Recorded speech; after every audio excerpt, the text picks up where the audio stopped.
Hello everyone, welcome back to my channel. Things are incredibly different now, and she's here. Baby girl number 2 is here, and she finally has a name, which it took us a long while to decide a name, and she's been registered as that is her name.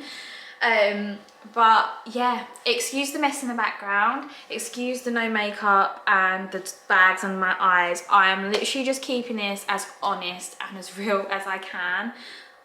I have 2 kids under 5, under 3, 2 kids under 3. I don't have time to do my hair, to do my makeup. That's just not what it is, and that's okay. It's okay not to. It really is okay not to do those things. So I'm just going to keep this vlog completely honest and completely realistic. There's going to be times where I'm cutting and toing and throwing in this because, like I said, I have 2 children here. I have a newborn who's 3 weeks old now, which I cannot believe how quickly that's gone, and a 2 nearly 3-year-old. So please bear with me. But I'm just going to keep it real, as I said, and be honest and open, and sometimes things aren't a bed of roses, and that is okay. Sometimes things don't get done because there's other more important things that need to be done first. The washing up doesn't get done sometimes, as you can see. That's okay. There's recycling that needs to be taken out. The world isn't going to stop spinning because I haven't done the washing up. I just got to remember that sometimes. So yeah, I'm gonna get myself a coffee because I can drink coffee again now. And I'm gonna sit down and I'm gonna go through my birth story with you. And do you know what? I'll go through my first birth with you as well, so you can tell the difference between the 2. Same hospital, everything like that. Different part of the hospital. I'll explain all of that later. But it was incredible, and I feel so lucky to actually have experienced quite a traumatic birth and a positive birth afterwards, because I feel like I can really like appreciate this birth to last birth. Anyway, I will get a coffee and I'll get into all of that, but I hope you're all doing so well, and I hope the weather hasn't been too hot for you. It's quite a chilly day today actually, which is really nice. Because guess what, baby girl has probably worn 3 baby grows the entire time she's been alive. It's been vests or just a nappy because it's been too hot. So it's nice to see her dressed as well, and you'll see her in a minute. So let me start from the beginning. Whilst baby girl is napping and Rosie is having her 1 hour of TV time that she's allowed per day, because she just goes mad if she has any more than that, so I can get this done.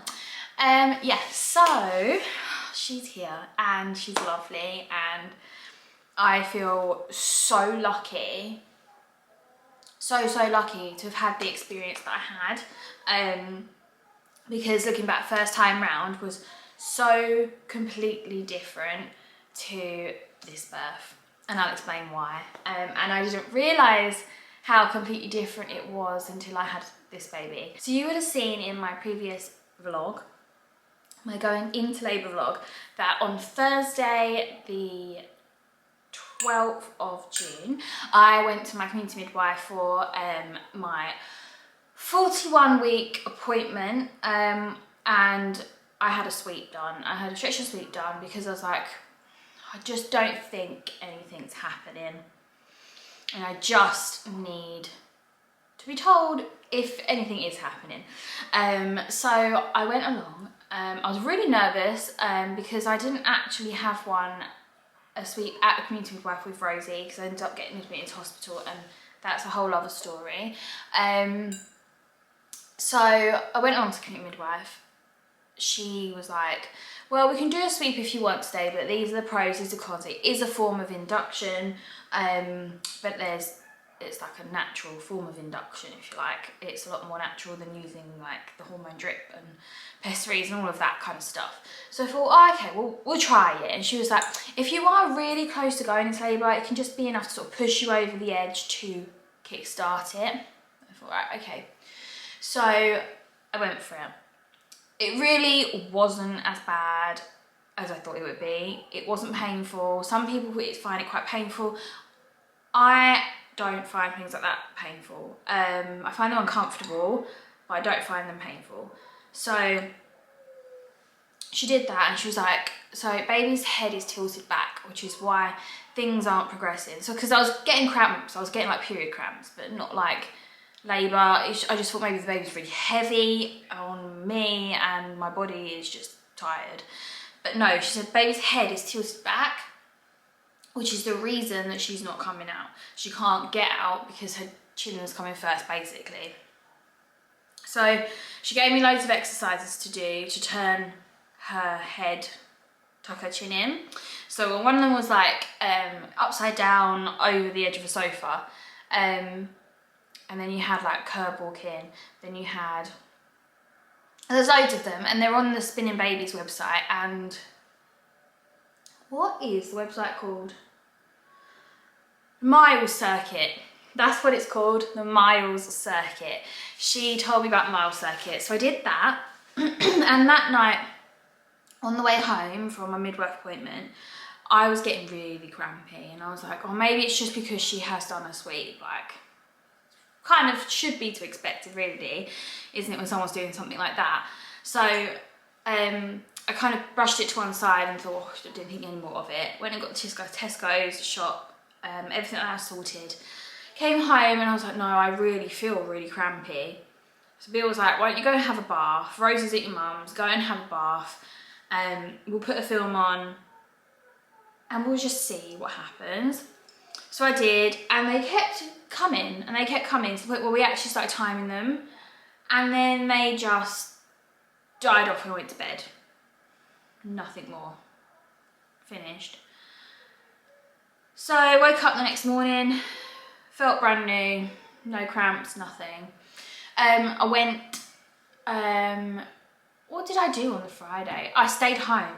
I had a feeling, I had a gut feeling that something was different, which could be completely psychological, but I had a gut feeling. Bill was working from home that day, and at lunchtime he decided to tell his work that he was going on maternity leave because I was uncomfortable, and at that point I was losing my mucus plug as well. And I tried to remember him back to Rosie's birth, and I was looking through the camera on my phone to see what time the picture was taken, to what time she was born. I'm trying to do all that, and I'm thinking, well, every birth's different, so it might not even be that. But Bill was like, I'm just gonna finish work now, and then if we need to go to the hospital, we can go. Like everything, we can sort everything out, put everything in the car, and we're good to go. So he wrapped up work. He told them I was in labour. I wasn't quite in labour, but he told them that because he knew the baby was gonna come. Because when I was at the community midwife, she actually asked me if I wanted to schedule an induction for the weekend. She was like, look, you're overdue by this many days. She was like, do you want to book an induction in? We can cancel it, we can change the date. Do you want to just get something in the diary so you've got in your head, this baby is gonna come out? And I thought, yeah. So that was on the Thursday, and I booked that in for the Saturday because I thought, we'll give the suite 48 hours to work, because that's what it says. And if it hasn't worked, we'll go in and we'll see what they can do. I didn't want the hormone drip, but we'll see what they can do. So with Rosie, I was actually induced with her. I didn't have the hormone drip, I just had a pessary, and that was enough. With this one, 6 o'clock, things just came out of nowhere. Like, we started timing them, and they were getting closer together, and they were getting longer. And I was like, no, this is definitely something. So at, what time did I phone the hospital? 7:30, I phoned the hospital. I phoned the birth centre in the hospital. And I told them about how quick Rosie's birth was, because on paper her birth was down as active labour for 3 hours, and she was born in 17 minutes to get in the delivery room. This baby was much quicker than that. I thought that was quick. We went, they said come in because your previous labour was really quite quick. And then they were giving me instructions of like what to do if I end up having this baby in the car. And I'm thinking, oh my good Lord, please, please do not let this baby come in the car, because I will probably just cry if Bill doesn't cry first. So we got our stuff together, we got in the car and off we went, and they were ramping up to the point I couldn't talk in the car. And I was just thinking in my head, I need to not say anything to Billy. I need to just keep this to myself, because if I say to Billy that things are moving very, very quickly, he's gonna put his foot down and that'll be dangerous. So I just thought, I'll keep it to myself. If things get really bad, I'll say something. But we got there anyway, pulled up outside, went in. They were waiting for us because they knew how quick the last labour was. Straight into the room, and it was so nice not having to go up to triage like I did with Rosie several times, because I have white coat syndrome, and being around consultants triggers it massively. I can't tell you how bad my blood pressure gets around consultants. I've had bad experiences with consultants in the past, so to not have that was amazing. So we were lucky enough to have the birth centre, which is beautiful. It's stunning in there. Like, it's honestly like a hotel room. You have an ensuite, there's a birthing pool, all of that. And then later get in there and chatting away to there's 2 midwives in there, and I think one was like a lead midwife and one was a student midwife, and they were lovely. They were so nice, and I felt so at ease in there. And they're like, do you want to get into something more comfortable? They didn't do any checks. They did a blood pressure check, and they did like the temperature check and that kind of stuff. And they're like, do you want to get into something more comfortable? And I was like, yeah. And at that point, after doing that, I couldn't talk at all through these contractions, and they were really, really ramping up with every single one. So we got there probably about 8:45-ish, maybe a bit later than that. I can't remember, I'll have to check with Billy what time we got to the hospital. We got there quite late anyway, and they were like, do you want us to start filling up the birth pool? And I was like, yeah, okay then it's ready just to get into. And things just got wildly quick from there. I didn't get into the birth pool. I didn't make it in time to the birth pool. They actually turned the birth pool off from filling up because they knew how quickly things were progressing. It took me right back to Rosie's birth, which was so traumatic for me looking back. Having had a birth experience like this, looking back on Rosie's birth, I realised how actually traumatic it was. Rosie's birth, we had the emergency buzzer pulled because they couldn't find the heartbeat, because actually she was on her way out and nobody knew. Nobody believed me. But I had Rosie up in delivery unit in the same hospital, and baby girl was born in the birth centre in the hospital, and the difference is just unbelievable. Can't tell you the difference between the two places, even though they're in exactly the same hospital and they're exactly the same staff that man them, they just rotate. It was just amazing. I was in active labour for 50 minutes. 50 minutes. Yeah, that is insane. And then I got myself a lovely 2nd degree tear, which was delightful again, in the same place again. They say if you tear once doesn't necessarily mean you tear again, but I tore again in the same place as what I did with Rosie. So don't be fooled. Don't not expect to tear if you read what you read online.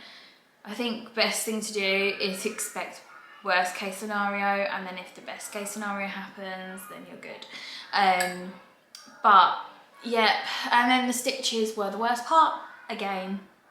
So I had stitches with Rosie and I had stitches with baby girl, and honestly the stitches were worse than giving birth. Like, and they put as much as they were allowed to, general anaesthetic, and it just didn't work. Well, it did work to an extent because it would hurt a lot more, I'd imagine, but yeah, it was very uncomfortable and very painful. So that was that. And then we was allowed to stay put in there. We didn't have to go up to the ward or anything like that, so we had our own private room until we were discharged the following day. And it was amazing. We had a garden, like a direct door into the garden, a birthing pool, an ensuite, a double bed, which was a game changer because it meant Billy could be with me all the time and he could sleep, you know, and he didn't have to leave the ward to go to the toilet. Like, he could use the toilet in the bedroom. Like, it made life it just made it all so much better, and I am so eternally grateful for the NHS and for the midwives that helped me and baby girl and Billy out, because do you know what, I salute you. That job is not an easy job. It was just such a positive experience, and like I said, I'll be forever grateful to the NHS, and I'll be forever grateful to the 2 midwives that helped us, and then the ones thereafter that took over when their shift ended the following day. And I'm stoked with how it went, really. So yeah, that is this birth story for this time round. Just chalk and cheese to Rosie's, absolute chalk and cheese. Yeah, I'm just speechless of how different both situations were, and honestly, I didn't realise how traumatic Rosie's birth was for me until I look back after having baby girl and can kind of compare how they went. So yeah, I think honestly this birth was just magical. I know not many people do have magical births, and so I feel very, very lucky. But having had both sides, yeah, just amazing. And I'm so grateful I managed to get the birth centre, because sometimes it's closed because they don't have enough staff. But yeah, so let me go and get her, and I will introduce her properly to you all, because she's a beaut, and she ended up weighing £7.5. So Rosie was £8, and I had gestational diabetes with Rosie. I didn't with baby girl. So yeah, there's definitely something there with diabetes, that they weigh more. And yeah, she's a dream. Here she is. So this is Mabel. She is 3 weeks old now. I can barely believe it, like how quick time goes. Even when you're in the trenches, how quickly it all goes is just insane. She's nearly 3 weeks, and we chose Alice for her middle name after my sister. So you're Mabel Alice, aren't you? You're Mabel Alice. Yes, you are. Yeah, it took us ages to come up with her name. Sorry, my battery went dead, because you know, you think to charge camera up before you film, and just didn't. Yeah, so it's Mabel Alice. She, yeah, is 3 weeks old now already, and I just can't believe how quickly it all goes, and you kind of grieve every single week that passes that they're getting another week older as well. So she's very sleepy at the moment because it's morning. But she's packing on the pounds, guys. She's a little chunk, and I love her so much. I actually managed to breastfeed again this time, so that is amazing, because I really enjoyed doing it with Rosie. So yeah, hopefully everything keeps going in the right direction, and yeah, you keep packing on those little rolls of yours. Yeah, you got more rolls than Greg's at the moment, babe. Yeah. So she's smiling already. She knows how to smile already, don't you? Yeah, you do. And yeah, so that is Mabel. But yeah, thank you so much for watching, guys. And it's really good to be back. So I'm hoping to start more regularly uploading, but I'm not going to put that pressure on myself because it is really full on at the moment. But I hope you're all really well, and if you are expecting, I really hope that your birth goes in a really positive way. Don't go in with set plans because it doesn't work. Just be free and enjoy the experience, because once it's over, it might be traumatic at the time, but once it's over, you just wish you could go back and relive it all over again. And part of you grieves them growing, and grieves that you've done that birth and it's finished and it's over with. So just enjoy every second, and I hope your little ones come safely, or if you have just had one, I hope you're doing really well and you're not putting pressure on yourself like I'm not. Whatever doesn't get done, and it's not going to stop the world from spinning. So have an amazing day, and I will see you hopefully very, very soon. Bye.